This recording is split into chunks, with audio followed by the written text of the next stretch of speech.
પ્રસ્તુત છે પ્રાસંગિક સર્વ માટે સ્વસ્થ કિડની. સંપાદન અને પઠન કલ્પના શાહ.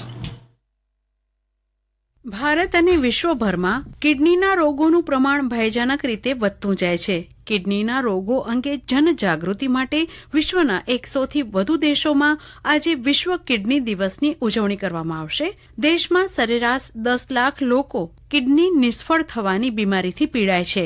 વિશ્વભરમાં કિડનીના દર્દીઓની સંખ્યા ભયજનક રીતે વધી રહી છે. એક અભ્યાસ મુજબ પુખ્ત વયની દરેક 10 વ્યક્તિમાંથી એક વ્યક્તિને કિડની સંબંધિત સમસ્યા સર્જાવાનો ભય રહે છે.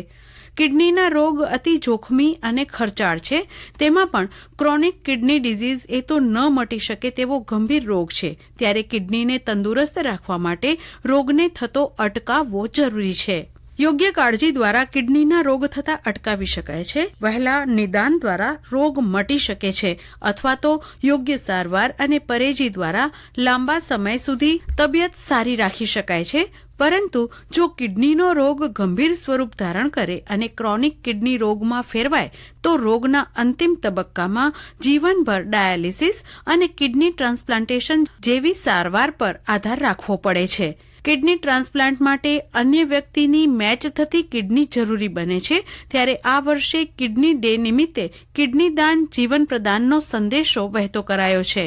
કોઈ વ્યક્તિ પોતાની 2માંથી એક કિડનીનું દાન કરે છે તો પણ તેને કોઈ નુકસાન થતું નથી.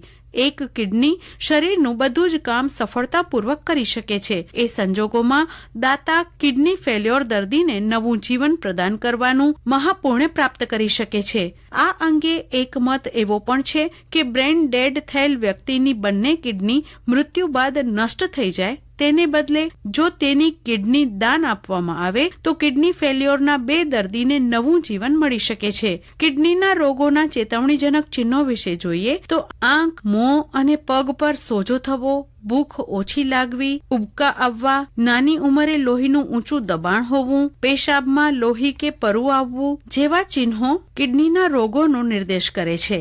કિડનીના રોગના શરૂઆતના તબક્કામાં મોટે ભાગે કોઈ ચિહ્ન જોવા મળતા નથી. તેથી દર વર્ષે કિડનીની તપાસ એ જ અસરકારક ઉપાય છે. થોડીક સાવચેતી રાખીએ તો કિડનીના રોગથી બચી શકાય છે. કિડનીના રોગના વહેલા નિદાન માટેની સરળ પદ્ધતિ બ્લડ પ્રેશર માપવું, લોહી અને પેશાબની તપાસ કરાવવી તે છે. પેશાબમાં પ્રોટીનની હાજરી અને લોહીમાં ક્રિએટિનની માત્રામાં વધારો તે કિડની ફેલ્યોર તરફની નિશાની છે.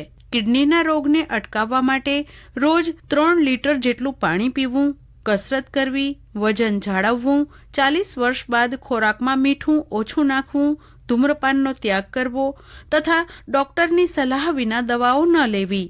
રાજકોટના કિડનીના નિષ્ણાંત ડોક્ટર સંજય પંડ્યા દ્વારા વિશ્વ સ્તરે જાગૃતિ લાવવા કિડની એજ્યુકેશન ફાઉન્ડેશનની સ્થાપના કરવામાં આવી છે.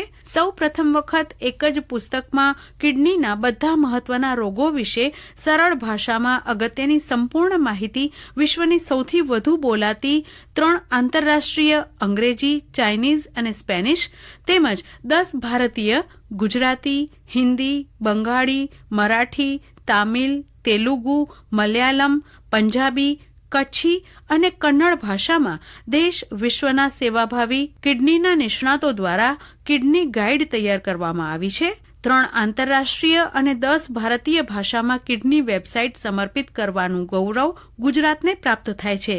દિલ્હી ખાતે Indian society of nephrology north ઝોનની વાર્ષિક કોન્ફરન્સમાં કિડની એજ્યુકેશન ફાઉન્ડેશન દ્વારા નિર્મિત 10 ભારતીય ભાષામાં કિડનીના પુસ્તકને વેબસાઇટમાંથી વિના મૂલ્યે ડાઉનલોડ કરવાની સુવિધાનું લોકાર્પણ કરવામાં આવ્યું.